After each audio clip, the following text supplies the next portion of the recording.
G'day everyone and welcome to this week's episode of the Scale Ups podcast. I am going to be chatting today with Scott and Wayne Findlay, who are the founders of The Backroom.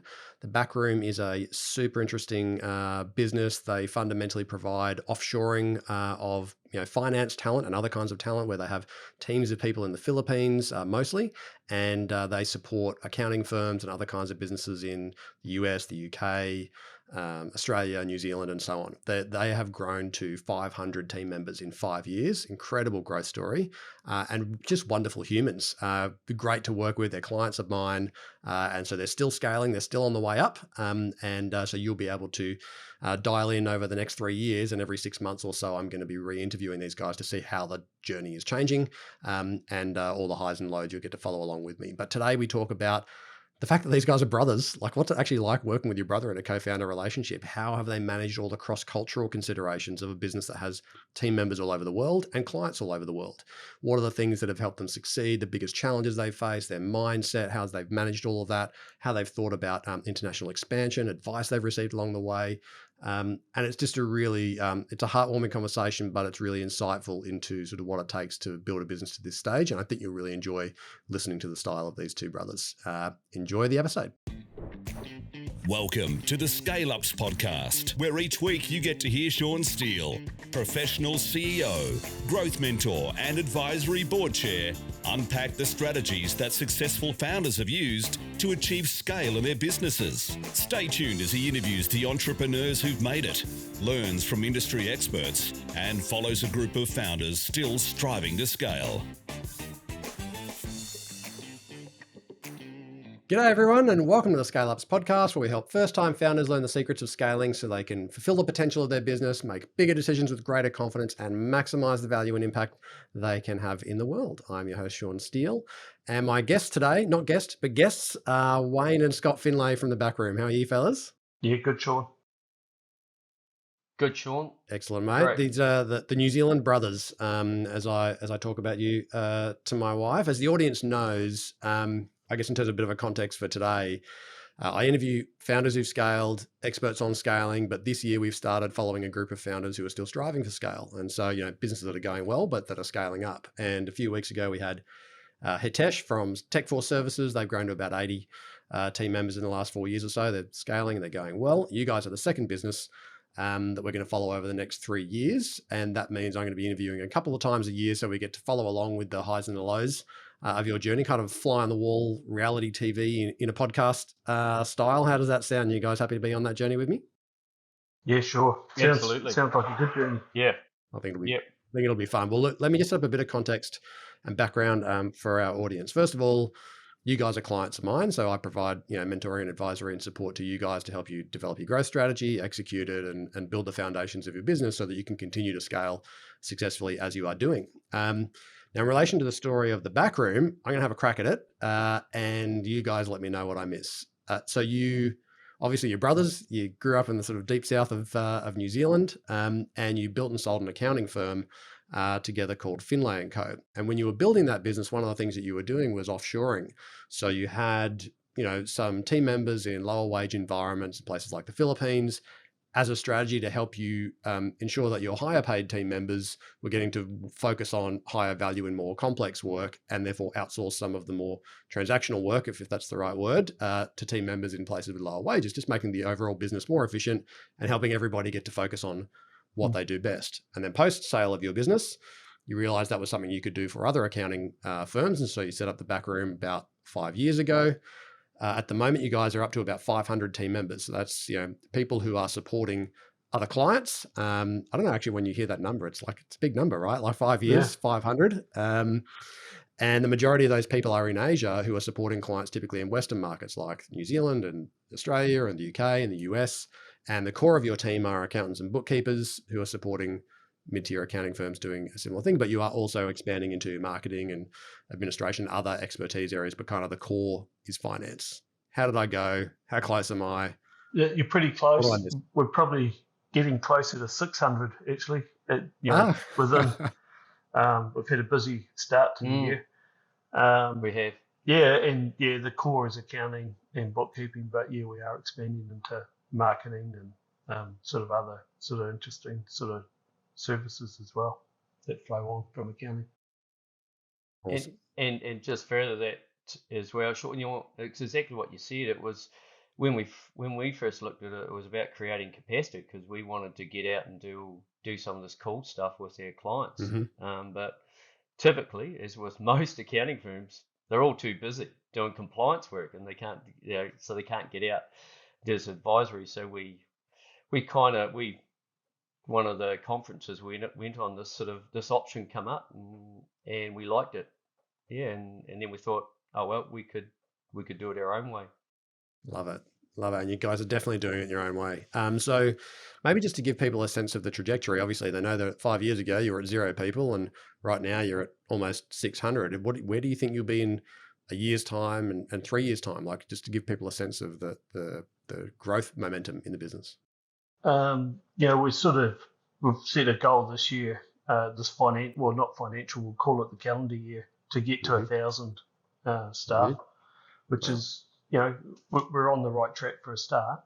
In sort of 3 years' time, we've set some pretty lofty budgets, but we want to be around 2,500 in 3 years. That's amazing. Which will have been, 8 years from 0 to 2,500. Incredible journey. Well, we look forward to following that journey and kind of seeing what happens.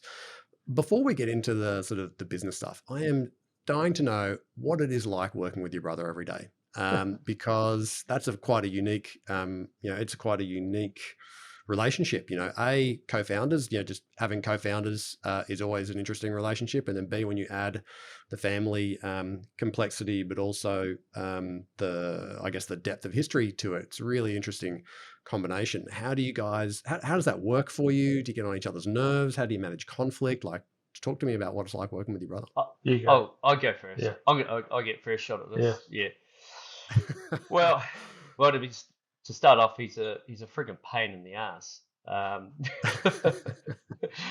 But no, in jest, of course, we actually work really well together. To be fair, Wayne's a sort of the good ideas man, and I'm quite more of a sounding board to these ideas, and we're we both work on the same ideas of give things a crack. The Kaizen theory, always improving. Pretty much not too many fights. We get on pretty well. I tend to probably let Wayne get away with a few things, and then eventually just chip away, and you'll get it back. I'll get what I want. But it's cool. We're still mates. Is that a kind of like a sort of pick your battles strategy in the same way as you do with your kids, right? You can't fight about everything, so you have to go, okay, I know what I'm actually going to dig my heels in on, and I know where I'm just going to have to, create some space and somebody else to own some stuff and make their own decisions. Is that kind of how it plays out? Sort of. He's got a bigger temper than me, so I sort of can tell when things aren't right. So we sort of scale back from there, Sean. Yeah. Yeah. You can read the room. Love it. Yeah. Okay. So from a business perspective, one of the things that I think is really interesting for founders who maybe haven't had any team members overseas, or actually sort of done business overseas, but maybe thinking about it. What have you learned about how to, because you've got two challenges there. One is you've got to lead people in the Philippines as one of your core places, and the Philippine culture is very different to the New Zealand culture or the Australian culture or the US or the UK culture in terms of leadership. And then of course you're doing deals in the US or in the UK and Australia and New Zealand. So you've got all these different culture. What have you guys learned about how A, to lead in a different culture, and then B, I guess the sort of the sales process or the business deal making process in other cultures? I might start on that, Scotty. The Philippines is definitely a different culture from a leadership perspective than New Zealand. In what way? Well, 90% of the population is Catholic. Two boys off the farm from Tuatapere, you can't swear. It's a bit hard. And you have to be caring and nurturing. The work-life balance is big here. It's more than just showing up for work. There's a lot more that you need to do from a benefits and just really looking after your staff, more than what you probably would in New Zealand. So it's more nurturing. The talent we have here is different. How But have you found that, Wayne, in the context of being able to, sometimes we grow up in environments where you're able to give quite direct feedback, like you're quite, my experience in having done a lot of work in the Philippines is you need to be able to give feedback sometimes in quite a different way, or it can be received a little bit differently. How have you learned how to do that better? Well, I think with direct feedback, you've got to give the good with the bad. You just can't be, you won't get away with being confrontational in the Philippines. It's just going to end up in tears. And actually, Scott's wife, Philippa, had a good way of doing it. I remember back in the accounting days when you would ask someone, do you understand? And people lose face if they say, I don't understand. So they would say, I understand, and Philippa would say, is that a no, I don't understand, or is that a yes, I understand? So she would make fun of it. And that's the way to do it in the Philippines, is sort of a bit of jest. People love humour, and so it's just the way you attack it. Okay. And if I can add to that, I think humour they have great sense of humour, and we do use it a lot, and we have to, and I think creating that culture has been really key for us. I think and even in our accounting firm, I think some of our background have been the southern boys from Tuatapere, as Wayne mentioned, Tuatapere, which it was New Zealand's sausage capital of New Zealand, I'll just add. Quick history lesson. And so that helped. and I think also, Wayne, too, isn't it? Creating those roles of account managers.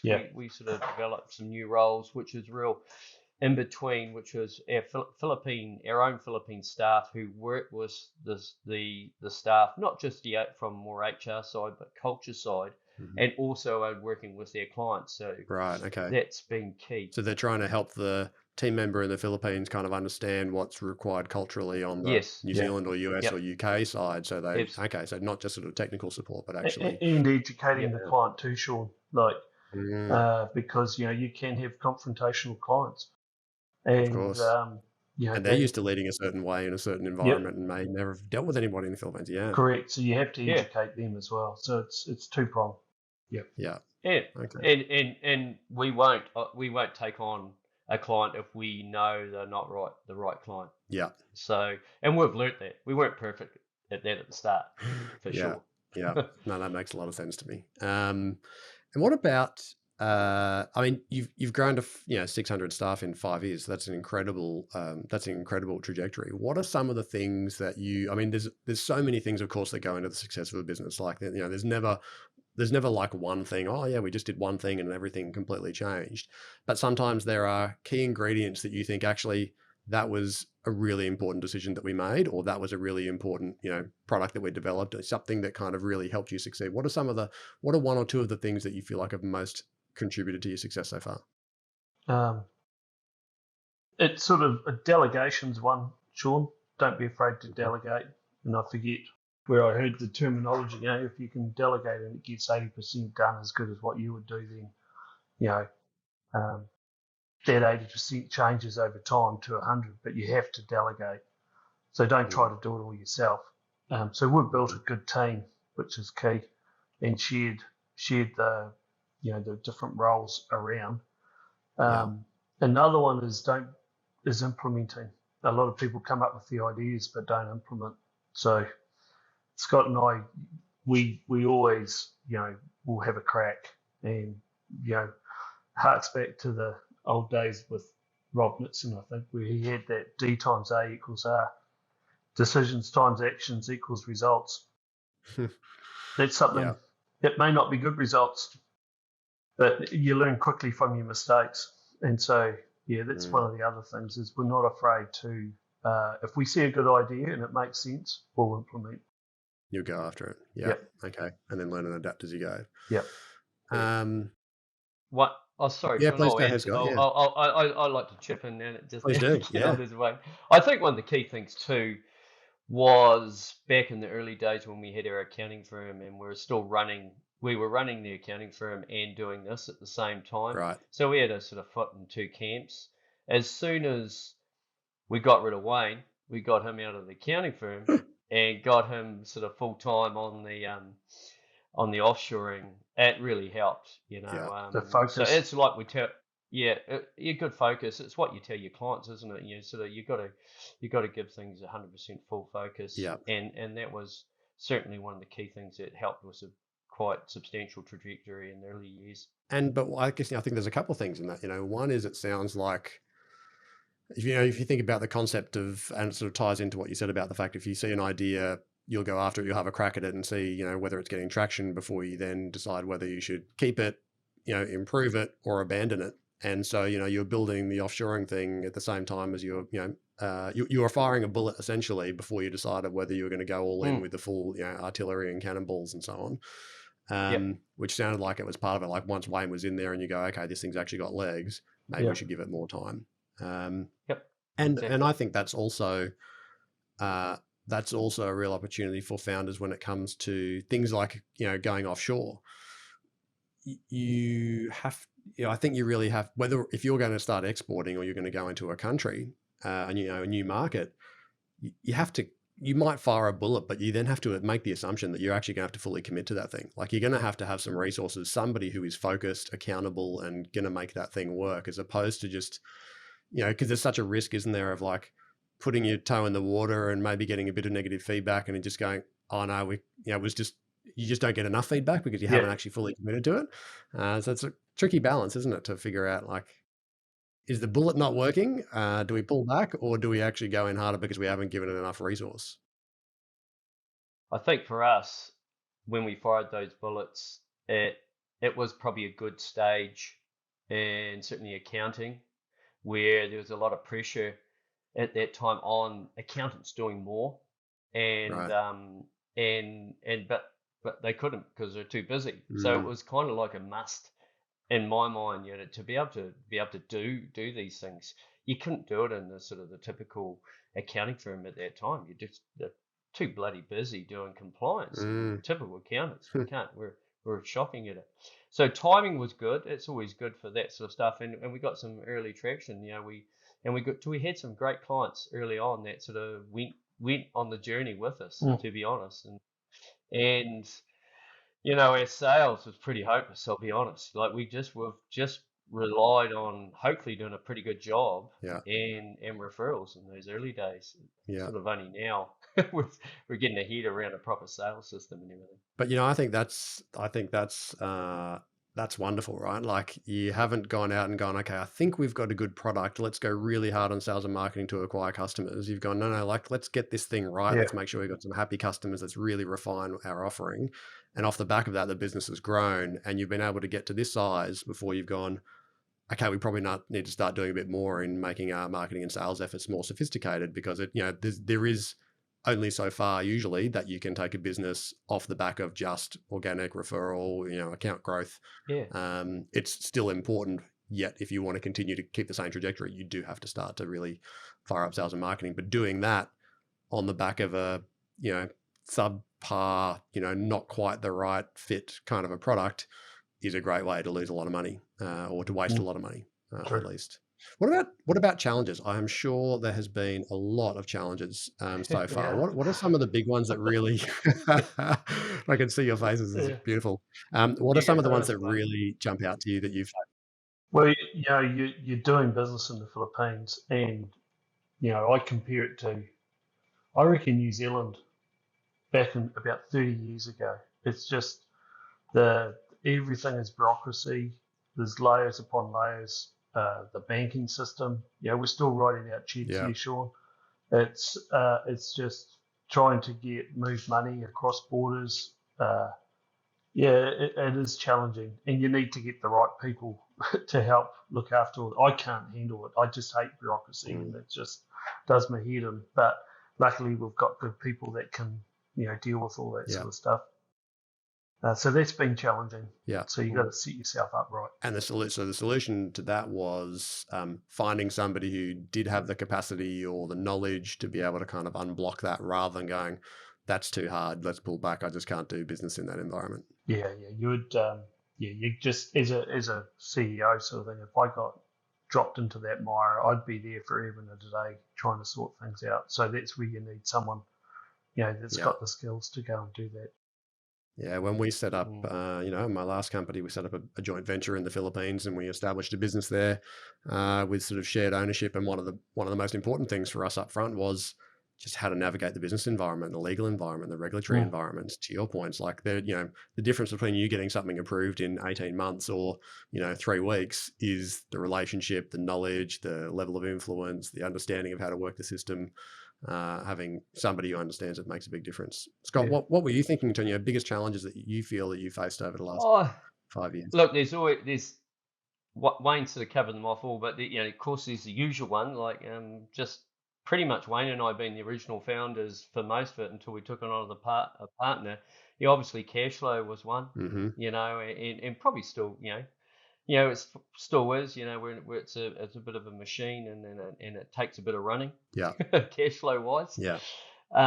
So that's certainly one, and COVID. And Scott, just COVID, from a cash flow perspective, did you guys, in terms of there's not a founder who's listening to this who hasn't experienced cash flow crunches at some stage in their business. So that doesn't mean you're running a bad business, far from it. It probably means you're growing and you're trying to figure out how on earth I'm going to fund this growth based on the way that cash comes into my business and how much needs to go out of the business at any given time. How did you navigate that? Did you have to put in different kinds of capital structures? Was it tipping in additional money for yourselves? Like, how did you manage some of those cash flow crunches? Pretty much, it's pretty much shareholder funding. Yeah, shareholder funded. Up to now, it's only sort of now that we're looking at some other options for this next sort of stage of scaling, really, which is quite exciting. Yeah.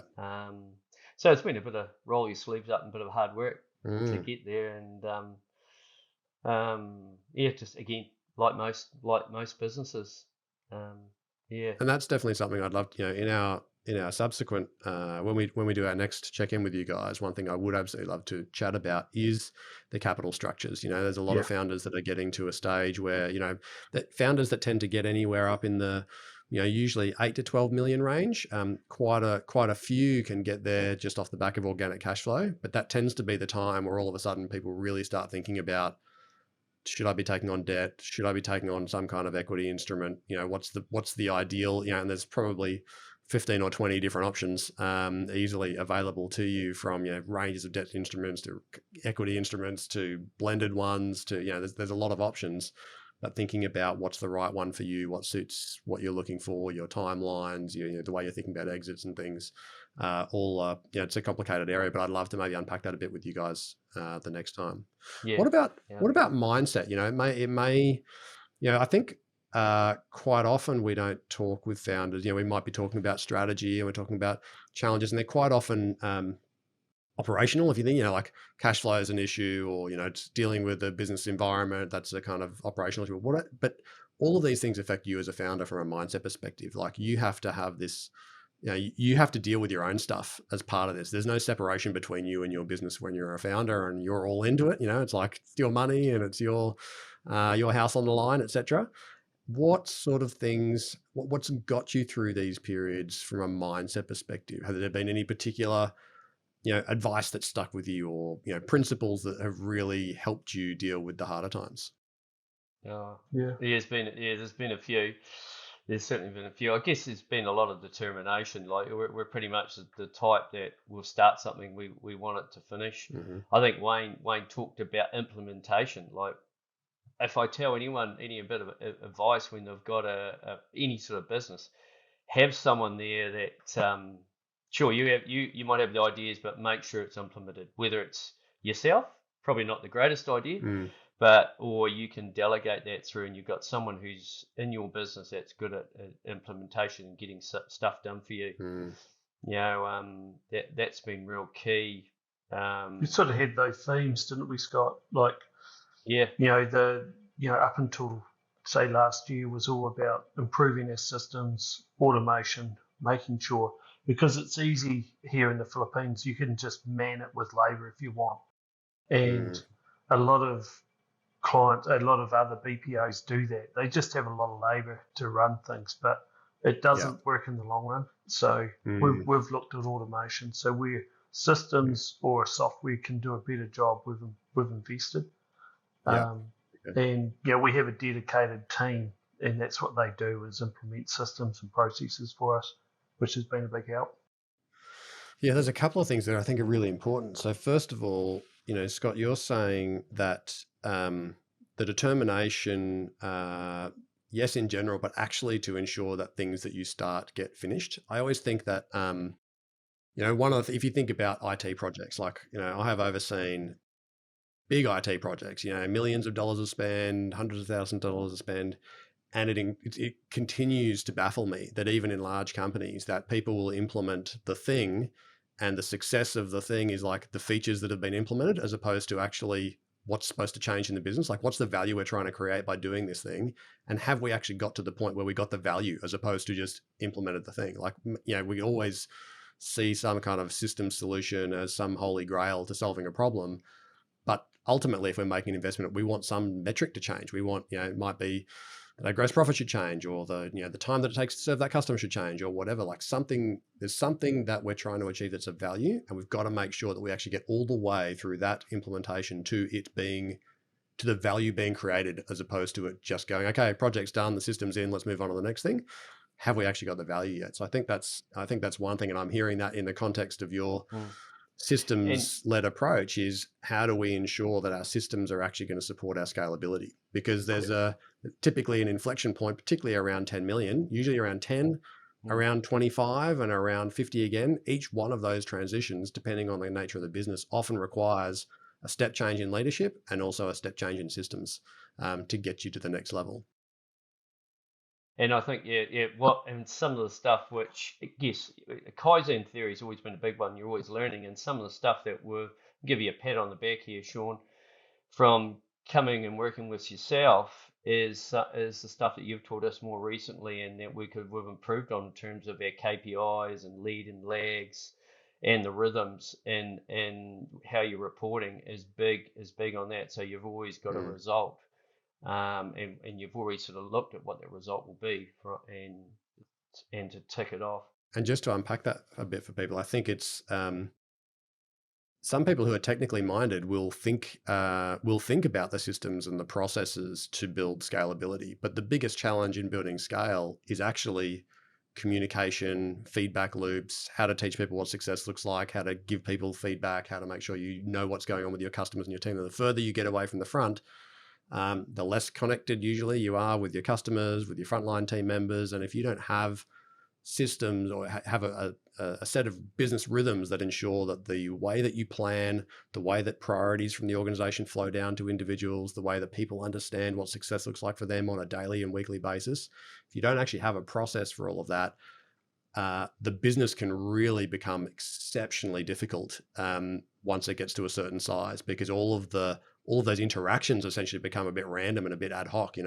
People are having the same conversation in 17 places because the groups aren't well structured and the agendas aren't organized and they're not thought of in the context of what the priorities are for the business. So that's this whole building of rhythms is really about kind of unpacking, making sure that we get freedom through framework. Not because we love framework, but because actually we want the thing to be organized and efficient and ensure that it continues to scale regardless of what size we get to. What you guys are, you're obviously in the UK and the US from an international markets perspective, but it's still relatively early days, fair to say, in terms of the opportunity size for you guys there. How are you thinking about how to succeed in those markets differently, perhaps to, New Zealand and Australia, which maybe have been, you obviously got relationships and they're closely connected countries and culturally they're, very similar. How are you thinking differently about the UK and US and what it's going to take for you guys to succeed there? So the UK, I think we're big followers of Xero. So to sort of follow on their footsteps a bit in the UK would be helpful. Attending the conferences, the roadshows, and I suppose narrowing our client focus a little bit to the Xero accountants who we have something in common with. And the same in the US would be that. And we also have a good affiliation with a big accounting firm in the US who we can leverage off as well. So there's a couple of ways. So I really like that. So how do I follow the partners in and ride on their coattails in some way whilst I'm establishing myself? Yeah. The UK is the outsourcing in the UK has predominantly been Indian based as well. So we're certainly a point of difference with the Philippines. Yeah. And again, sort of back to our higher focus on training as well, will certainly is seems to be quite a bit different than other companies in the UK at the moment. Right. Okay. So they're finding that in relation to their alternatives, there are other people that do similar things to you, but they may be using team members out of India, but we're also training, perhaps volume of staff, or, if you're not happy with someone, we'll just, supply you with somebody new, as opposed to that there's a big investment going into the training of those team members to actually ensure that success occurs. Yeah. Is that what you're saying?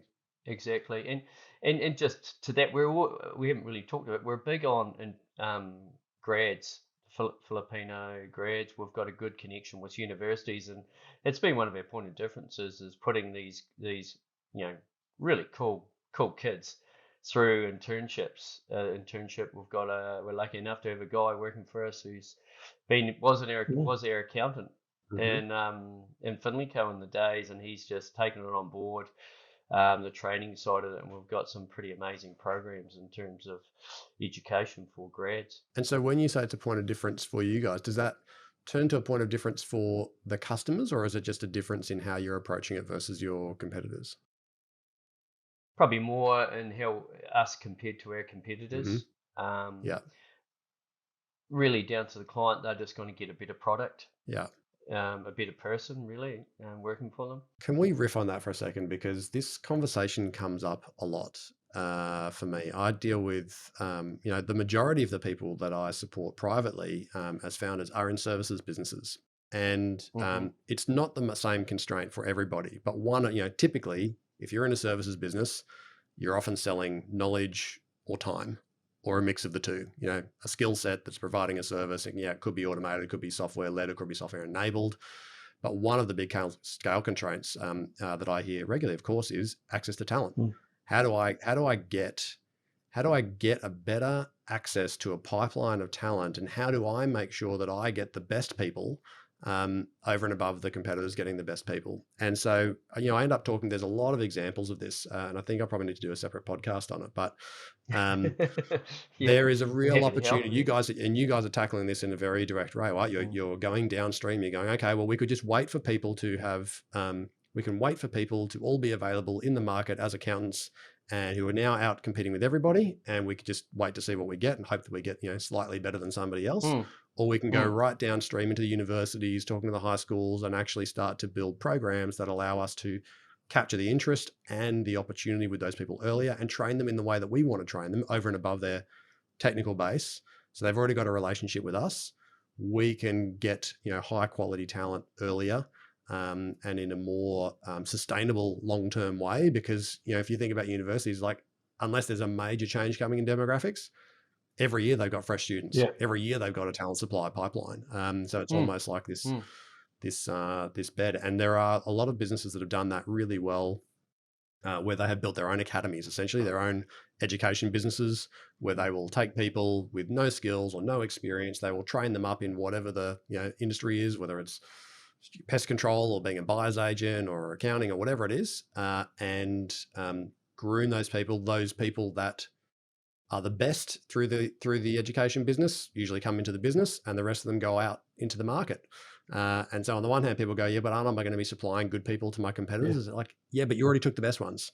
So the best ones are going to work for you, and the others will go and work for the competitors. So, I think that's a great thing for an industry, but it's a great thing as a competitive advantage for you guys. How are you thinking about? So is it early days on the university graduate programs? Like, how far are you into that? What have you learned about it so far in terms of how to make it work? We've been doing the internships for over 2 years now. Okay, I think we're on to our, Yeah. am I right, Wayne, 13th or 14th Batch. grad, or we call them batches. It's early days with the really having a sort of a program, I guess, for our university, connecting our universities. We're actually looking at colleges. We're actually sort of looking at starting from colleges, and that's part of our first quarter for the training team is to actually get those connections and setting up kind of cadets. We're looking at cadetship Mhm. through the schools. Hmm. Again, it's all this is ideas from their team. You know, Yeah, and some of this hasn't really come from Wayne and I can tell you great. Yeah. that. They're the best. So it's sort of to put the whole program put together. We've been doing it for 2 years, but more the college university sort of program is sort of is most of it sort of kicking off this first quarter this year. Yeah. Okay. It's super interesting. You know, my 14-year-old son is absolutely dead set on being a pilot, and he's known since he was 5 what he wanted to do. He's fully into it. He's like a plane spotter. He's got his own blog. He takes pictures of planes. That's what he does on his weekends. He takes his camera, goes to the airport, and takes photos of planes and stuff. Oh wow! And we discovered that there's an opportunity for him to go straight into a cadetship after essentially the equivalent of year 11, straight in through to an airline. You know, if he gets accepted, he's basically guaranteed a job at the end of that program after 18 months. And, you know, you end up thinking about this decision and going, well, they've created a program that allows them to get this kid before, you know, a kid who may or may not go to university. He'd be quite happy to go to uni if he's got no alternative option, but he knows he wants to be a pilot. And so they're now capturing him before he's finished high school. They're getting him into the program. They're grooming him perfectly for their business. And they've done all their upfront assessment, and he's got a guaranteed job. It's such a great model if you've got an industry where you can do that kind of training to find, and it doesn't mean you have to do it yourself. You can always partner with a education business to help you. But if you know, it gives you the opportunity to sort of capture that supply line. Creates a bit of loyalty as well, doesn't it? Yeah. Whether they are bonded, so to speak, but it certainly creates a bit of loyalty. They're vested in you, and if you're that sort of person, you're going to do the same back. Can you just explain, Scott, the concept of bonding? Because, you know, I know it can be quite common in the Philippines, you know, training bonds, where in some other markets it's maybe not as common. Can you just explain how that works? It's what we do is, you know, if we've put any staff, it's even through one of our training programs. Predominantly, it's our grad internship. We can have them. They have to really sign them up for they can be signed up for 2 years with the backroom. Essentially, they can't leave, but they can leave. But they have to pay the training bond back. Yeah.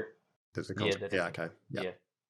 So it always helps with that really stickability with your employees, and it helps because, you know, it helps us because we've got a high retention rate anyway, of sort of 90%, but and that's even without doing this, and we've only really put these bonding in for probably the last 6 months. Right. Okay. So well, yeah, I think it's a really interesting model, and of course, you know, people listening, you've got to make sure you do it within the context of your industrial relations framework to make sure that it's done, you know, properly and appropriately. But it's certainly done in lots of different levels. I know that's how I did my my MBA or my postgrad studies. It was very clear that, you know, if I left whilst I was during that program, then I would have had to have paid back any of the fees that have been paid. So that was, you know, happening even at the executive level. What about a couple of questions for you before we wrap up? What piece of advice has really stuck with you along the way in business that you think's been highly influential in your ability to succeed? Yeah, well, I had it written on my walls: the D times A equals R. You know, that's simple. You know, decisions times actions equals results. So, yeah, that's one thing that I live by. You know, in life as well as at work. So, don't be afraid to make big decisions. Yeah. Yeah. And you, Scott? You can also. So I don't want to steal your thunder on that, Wayne. You can always add. Remember, we can always add the other A in as well. Accountability. Accountability. Put that in there as well, and you can get really good results. Look, can I say 2? Am I allowed 2? Yeah, absolutely. One of them is. There'll be a penalty, but that's all right. Go ahead. Okay. A breakaway can be a breakthrough. Okay, what do you mean by that? So, well, probably not so real. Probably thinking back in my accounting days. It's even happened here, but you know, a classic for accountancy, you might have a sort of a dodgy client. You want to keep them hanging on for as long as you can because you think it's a good fee, but you let them go, and keeps everyone happy, and you can really it's like that rubber band cut. And you know, and that can be on anything in your business. It could be some sort of could be software you're using that you're sticking with, and that's a classic one when we look at some of the businesses around.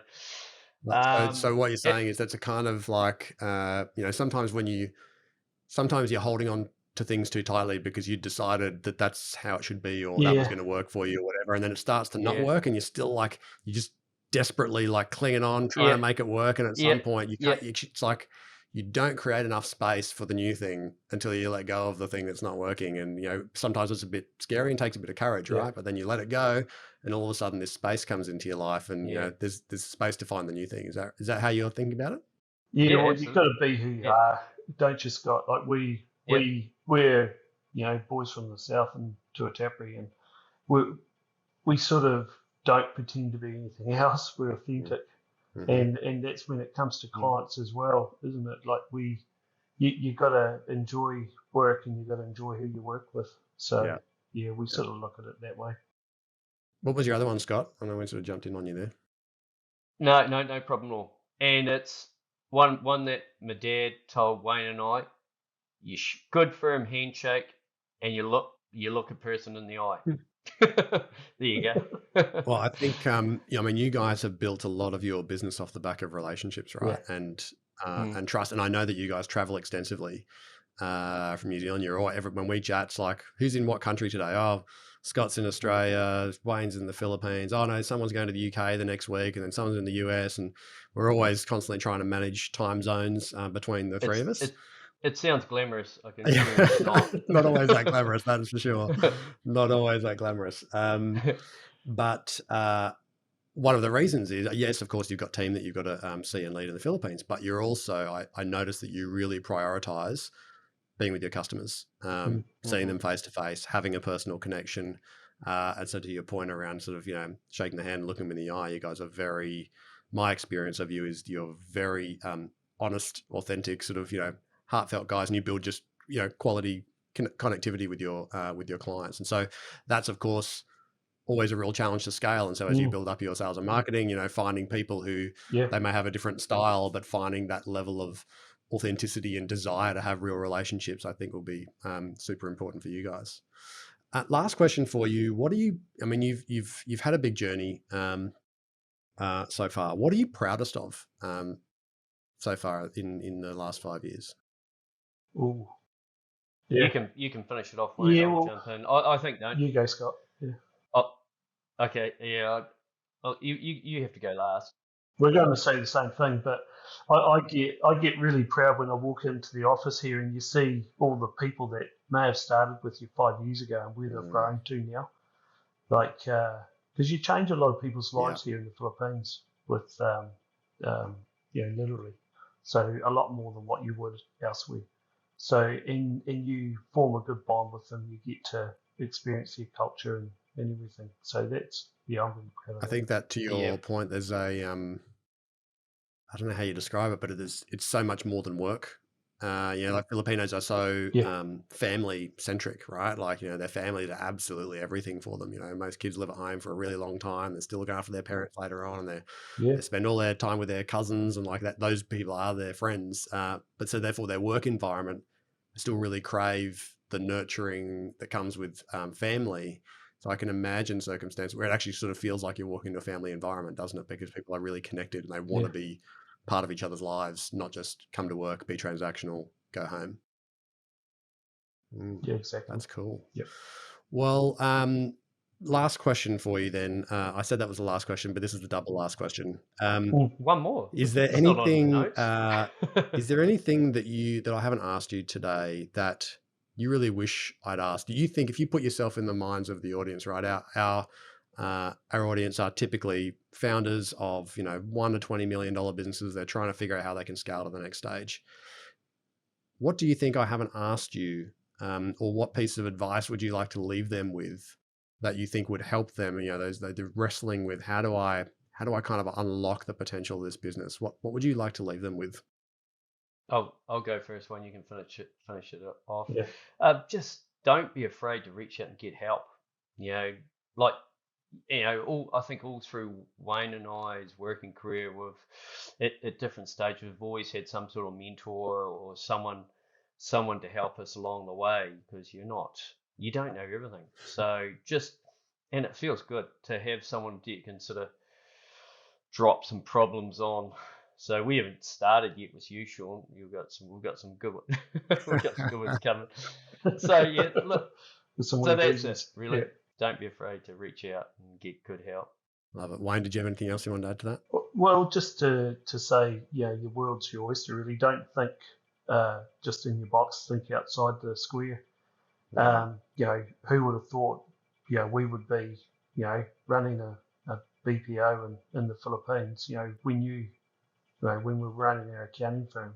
So it's just taking that idea and expanding on it. So I love that sort of concept that, like I say to my boys all the time, like pathways lead to pathways. Don't worry about, what are you going to be doing in 30 years time and 10 years time? Like you just need to get to the next bit, like get through, have clarity of the next, couple of years, do the thing. And then at the end of the thing, something new will open up. You can't see what those connections are until you get there. So I love that. Okay. Bit by bit. Before we wrap up, how do people, if people want to learn more about the back room, follow along with what you guys are doing, where would you send them? Well, I'm on LinkedIn, so search me, Wayne Findlay. Search our website, the back room. Pretty simple, really. The back room. Easy to find. op.com. Boys from the back. If they type in the boys from New Zealand, do you reckon they'll find you? If we might have to do some personal branding. To a tap room, maybe. You might see some funny pics. I'm looking forward to seeing some wayward youth photos that have crept their way into social media. I'm going to have to go and check Facebook now. Oh no, don't do that, people. Well, folks, if you've enjoyed today, first of all, thank you very much from me, Wayne and Scott. I love getting to work with you. It's a real joy. You're very open-minded. You're open to being challenged. And so makes my job much easier.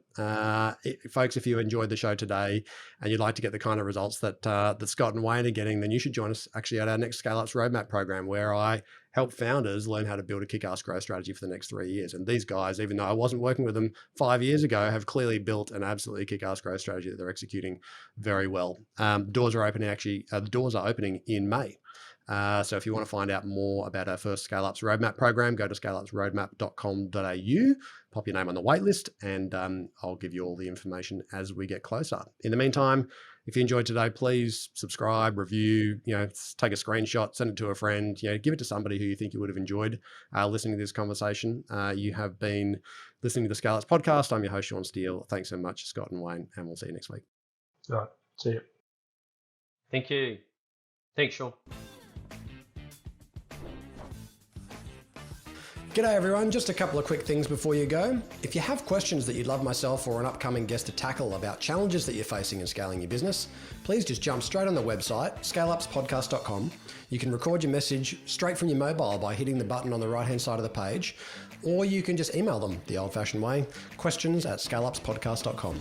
And just a quick reminder, nothing we spoke about today constitutes financial or business advice. If you are considering making big decisions in your business, seek out a professional who can look at your situation in detail and make sure you're getting sound, personalised advice.